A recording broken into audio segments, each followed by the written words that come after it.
जय हिंद साथियों, यदि आप UP triple SC PAT exam की तैयारी कर रहे हैं तब ये क्लास आपके लिए होगी। और इस क्लास में आप लोग देखेंगे हिंदी का प्रैक्टिस सेट के लगाएंगे आप लोग। और आपको ये तो पता ही होगा कि आपका एग्ज़ाम 6 और 7 सितंबर को होने आ रहा है। चलिए शुरू करते हैं। पहला क्वेश्चन अपना है हिंदी का कि पहला प्रश्न है कि आ बैल मुझे मार का अर्थ है। तब इसका अर्थ क्या होगा? छेड़छाड़ करना, जानबूझकर मुसीबत में पड़ना, कायल होते हुए भी वीरता का प्रदर्शन करना, बलशाली के सामने वीरता दिखाना। तब इसका सही जवाब क्या होगा? तब आपका इसका सही जवाब हो जाएगा आ बैल मुझे मार का अर्थ होता है जानबूझकर मुसीबत में पड़ना। बी वाला ऑप्शन जो आपका होगा सही जवाब होगा। ये कहावत आपने कहीं आपने खुद या किसी पड़ोस में आपने सुनी होगी, आपके अपने पड़ोस में। चलिए बढ़ते हैं अपने अगले प्रश्न की तरफ। अगला प्रश्न है कि इस क्लास में जो टोटल हिंदी के प्रश्नों की जो संख्या होगी वह 15 प्रश्न लिए गए हैं, विद गद्यांश के साथ में लिए गए हैं। इसलिए आप क्लास में अंत तक बने रहें क्योंकि इस क्लास से आपको काफ़ी लाभ मिलने वाला है। चलिए अगला प्रश्न है कि सन 1973 में साहित्य अकादमी पुरस्कार प्राप्त अशोक पर्व, कौन सा पर्व? अशोक पर्व किसकी रचना है? क्या यह रचना हजारी प्रसाद द्विवेदी की है, भवानी प्रसाद मिश्र, शिवमंगल सिंह सुमन या भीष्म साहनी की है? तब इसका सही जवाब क्या हो जाएगा? तब इसका सही जवाब आपका हो जाएगा ये जो रचना है हजारी प्रसाद द्विवेदी जी की है। कौन सी रचना है? आलोक पर्व। इस तरह से ये वाला जो ऑप्शन होगा यही आपका करेक्ट आंसर होगा। क्योंकि यदि आपको लेखपाल और बीपीओ के एग्ज़ाम में यदि भाग लेना है तब आपका स्कोर जो होना चाहिए पैट का स्कोर पर 80+ के समथिंग होना चाहिए। इस बात का आप लोग विशेषकर ध्यान रखें क्योंकि अभी आपके पास काफ़ी समय बचा हुआ है। अच्छे से तैयारी करें और अच्छा स्कोर लेकर के आएँ। चलिए अगला क्वेश्चन देखते हैं। अगला क्वेश्चन है कि निम्नलिखित में से कौन सा शब्द त्र्यंबक का पर्यायवाची नहीं है? बताएं इसका सही जवाब क्या हो जाएगा? तब आपका इसका सही जवाब हो जाएगा त्रिलोक। त्रिलोक है जो कि त्र्यंबक का पर्यायवाची नहीं है। और त्रिलोक ये किसका पर्यायवाची है? आपको कमेंट करके बताना कि त्रिलोक जो पर्यायवाची है वह किसका पर्यायवाची होता है। अगला प्रश्न है कि विधानमंडल द्वारा पारित या स्वीकृत निधि है, तो वह कौन सी निधि होती है जो विधानमंडल और द्वारा पारित या स्वीकृत होती है? तब इसका सही जवाब आपका हो जाएगा क्वेश्चन नंबर ए का ए वाला जो ऑप्शन होगा अधिनियम। ये आपका सही जवाब हो जाएगा। चलिए अगला प्रश्न है कि निम्नलिखित में से कौन सा शब्द स्त्रीलिंग और पुल्लिंग दोनों हैं? इस तरह के क्वेश्चन अक्सर पूछे जाते हैं और इससे पहले जो पैट का एग्ज़ाम हुआ था उसमें भी पूछा गया था। ऐसा ही शब्द पूछा गया था कि स्त्रीलिंग और पुल्लिंग दोनों है, ऐसा कौन सा शब्द होगा?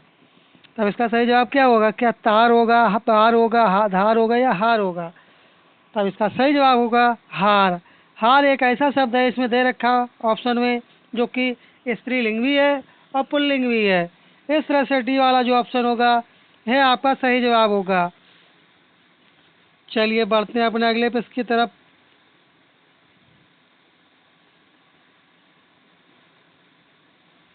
अगला प्रश्न है कि अब जो आपका जो सेक्शन होगा वह गद्यांश का सेक्शन होगा। आपको ये ज्ञात होगा भली बात ही कि आपके पैट के एग्जाम में यूपी ट्रिपल एससी पैट के एग्जाम में गद्यांश 2 गद्यांश पूछे जाएंगे और दोनों गद्यांश से 5-5 अंक के प्रश्न होंगे। आपके जो आपके प्रश्न होंगे 5 प्रश्न होंगे और 5 गुणे 2 अर्थात 10 प्रश्न आपको देखने को मिलेंगे गद्यांश से संबंधित। चलिए देखते हैं, पढ़ते हैं क्या है गद्यांश में। धरातल से युद्ध की विभीषिकाओं को सदा सदा के लिए समाप्त करने के लिए गांधी जी ने विश्व को अहिंसा रूपी अस्त्र प्रदान किया।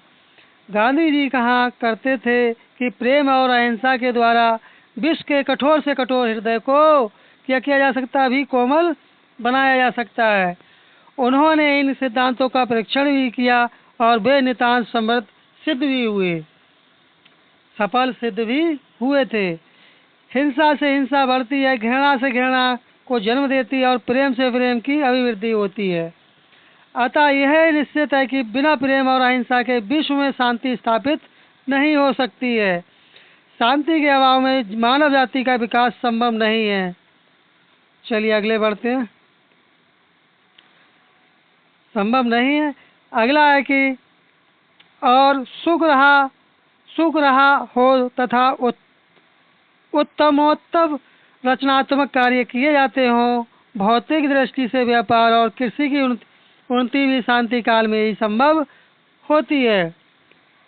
अतः हम यदि विश्व का कल्याण करते हैं तो हमें युद्ध का बहिष्कार करना ही होगा। अहिंसा और प्रेम की भावना से विश्व में शांति स्थापित करनी होगी, तभी विश्व में सुखमय एवं शांतिमय राज्य की स्थापना संभव होगी।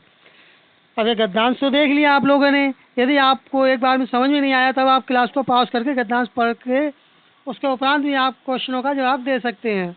चलिए देखते हैं पहला क्वेश्चन क्या पूछा गया है। पहला क्वेश्चन पूछा गया है कि विश्व शांति की स्थापना के लिए सबसे आवश्यक क्या है। अभी पढ़ा है गद्यांश में क्या आवश्यक है। परिश्रम और ज्ञान की आवश्यकता है, आत्मीयता और समीपता की, अहिंसा और प्रेम की, हिंसा और भय की। तब इसका सही जवाब हो जाएगा, कमेंट करें आप लोग जरा। इसका सही जवाब होगा अहिंसा और प्रेम की आवश्यकता होती है। सी वाला ऑप्शन आपका सही जवाब हो जाएगा। चलिए अगला प्रश्न देखते हैं। अगला प्रश्न है कि कठोर से कठोर हृदय को भी कोमल बनाया जा सकता है। भय के द्वारा यह आपका नहीं हो सकता, क्योंकि भय से व्यक्ति और भी घबराता है। अहिंसा के द्वारा, मौन पालन के द्वारा, सत्य पालन के द्वारा। तो ये इसका सही जवाब हो जाएगा अहिंसा के द्वारा।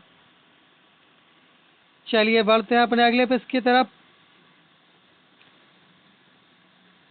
अगला प्रश्न है कि किसी भी राष्ट्र के स्वर्णिम युग के प्रमुख तत्व हैं। शांति, सुख और रचनात्मक कार्य, अध्यात्म का उपासना, धन और सम्मान, धन और वैभव। तब इसका राइट आंसर हो जाएगा आपका शांति, सुख और रचनात्मक कार्यों का होना आवश्यक होता है। चलिए अगला प्रश्न है, नितांत शब्द का उपयुक्त पर्याय है। बताएं नितांत का पर्याय क्या होता है। तो नितांत का पर्याय क्या होगा। नितांत का पर्याय होता है बिल्कुल। सी वाला ऑप्शन आपका सही जवाब हो जाएगा। चलिए बढ़ते हैं अगले प्रश्न की तरफ। अगला प्रश्न है कि विश्व में शांति क्यों आवश्यक है। बताएं क्यों आवश्यक है, विश्व में शांति का होना क्यों आवश्यक है। तब इसका सही जवाब हो जाएगा आपका मानव जाति के विकास के लिए विश्व में शांति का होना अति आवश्यक होता है। इस तरह से डी वाला ऑप्शन को आप लोग टिक कर देंगे। जो हिंदी के क्वेश्चन जो गद्यांश आएंगे, 2 गद्यांश होंगे और आपके 5 क्वेश्चन होंगे, कुल मिला के 15 होंगे।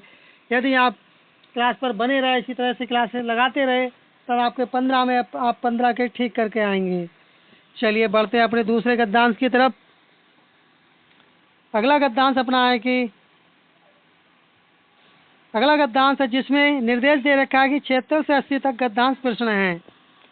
लंदन शहर टेम्स नदी के किनारे पर बसा हुआ है, जिसका पाट चौड़ा है और पानी गहरा है।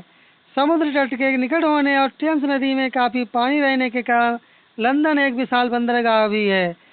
वहाँ रोज सैकड़ों जहाज आते जाते हैं और दूर से देखने पर टेम्स नदी के ऊपर मस्तूलों का जंगल मालूम होता है।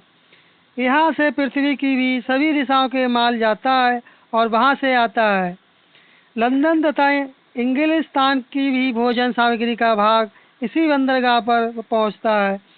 यदि एक सप्ताह के लिए जहाज़ों का आना जाना बंद हो जाए तो इस देश में त्राही त्राही अर्थात त्राहीमाम मच जाए। इसलिए ब्रिटिश साम्राज्य ने अपनी नाविक शक्ति इतनी प्रबल कर ली है कि उससे दुनिया में कोई भी राज्य शक्ति समुद्री युद्ध में टक्कर नहीं ले सकती है। किससे? लंदन से। आप गद्यांश तो देख लिया, अब इसके प्रश्नों को देखते हैं। मस्तूलों का जंगल कहने से लेखक का क्या अभिप्राय है, इसका अर्थ पूछा गया है। तब इसका राइट आंसर हो जाएगा असंख्य मस्तूल। सी वाला ऑप्शन आपका राइट आंसर हो जाएगा। अगला प्रश्न है कि त्राही त्राही मच जाने का क्या अर्थ होता है। बताएं आप लोग इसका क्या अर्थ होता है। शोर शराबा होना, हल्ला गुल्ला आरंभ होना, हल्ला मच जाना, हाहाकार मच जाना। तब इसका राइट आंसर हो जाएगा आपका हाहाकार मच जाना। चलिए अगला क्वेश्चन देखते हैं। अगला क्वेश्चन है कि टक्कर लेने का अर्थ है टकराना, मुकाबला करना, तुलना करना, लोहा लेना, मानना। तब इसका राइट आंसर आपका हो जाएगा टक्कर लेने का अर्थ होता है मुकाबला करना, क्योंकि आपने कभी कहा सुना होगा उसकी बस की बात नहीं कि वह उससे टक्कर ले सके। चलिए अगला देखते हैं। लंदन बंदरगाह कहाँ पर स्थित है? जहाज़ों के जंगल में, समुद्र तट पर, काफ़ी गहरे पानी में, नदी के तट पर। तब इसका राइट आंसर हो जाएगा नदी के तट पर स्थित है। चलिए अगला क्वेश्चन देखते हैं। अगला क्वेश्चन है कि ब्रिटिश साम्राज्य ने अपनी नाविक शक्ति क्यों इतनी प्रबल बना ली, किस लिए प्रबल बना ली? तब इसका राइट आंसर आपका हो जाएगा कोई शत्रु इसे हरा ना सके। इस तरह से अपनी हिंदी के प्रैक्टिस आज की श्रृंखला कंप्लीट हुई। आपको क्लास कैसी लगी कमेंट करके आप अवश्य बताएं। यदि आपका किसी भी प्रकार का कोई सजेशन या फीडबैक हो तब भी आप कमेंट करके अवश्य बताएं। यदि आपको क्लास अच्छी लगी हो, अभी तक चैनल पर नए चैनल सब्सक्राइब नहीं किए तो आप चैनल को सब्सक्राइब कर लें और क्लास को लाइक कर दिया करें। और यदि आप इस क्लास की PDF प्राप्त करना चाहते हैं तो उसका लिंक डिस्क्रिप्शन बॉक्स में लगा दिया जाएगा, वहाँ से आप प्राप्त कर सकते हैं। चलिए मिलते हैं जल्दी नेक्स्ट क्लास में, तब तक के लिए धन्यवाद। जय हिंद, जय भारत।